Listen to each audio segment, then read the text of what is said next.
Hello friend, welcome back to my new blog. आणि आज मी आली आहे हॉटेल संस्कृतीला, जे की नाशिकमध्ये आहे।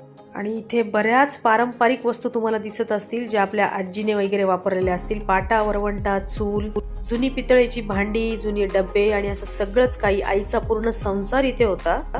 हॉटेल संस्कृती नाशिकमधलं खूप जुनं हॉटेल आहे आणि आता इथे नवीन मस्त मिसळी सुरू झाली आहे। इथे चोपाळा होता, पाटील वाडा होता, सिटिंग अरेंजमेंट खूप वेगवेगळ्या पद्धतीने केला होता। हा आहे हात धुवायचा बंब। मी आली आता 5 वेळा घंटा वाजवल्यास मनाची इच्छा पूर्ण होते। आता माझी होते की नाही होते हे तुम्हाला नेक्स्ट ब्लॉग मध्ये सांगेल। तर चला मग, लेट शो यू हॉटेल संस्कृती। तर डुगूबणी पण इथे खूप मजा करत होते आणि डुगूबणी मला विचारत होते, आई हे कोणते मॅन आहेत? तर हे सगळे आपले जुने मॅन आहेत। इथे सुतार, लोहार, कुंभार असे सगळ्यांचे पुतळे होते आणि ते अगदी खरेखुरे वाटत होते। इथे झाडावर बगळे बसले होते आणि एवढे मोठे बगळे होते म्हणून आम्ही खूप वेळ कुतूहलतेने ते बघत होतो।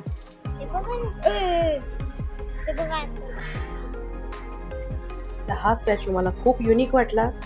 निसर्गरम्य वातावरणामध्ये हॉटेल संस्कृती हे एक मिसळ खाण्यासाठी छान ऑप्शन आहे नाशिककरांसाठी। बदकं मस्त छान पैकी पाण्यामध्ये त्यांचा एन्जॉय करत होते। इथे बऱ्याचशा गोष्टी होत्या, आम्ही पण एन्जॉय केला। आणि तुम्हाला हा व्हिडिओ कसा वाटला? व्हिडिओ आवडल्यास लाईक, शेअर, सबस्क्राईब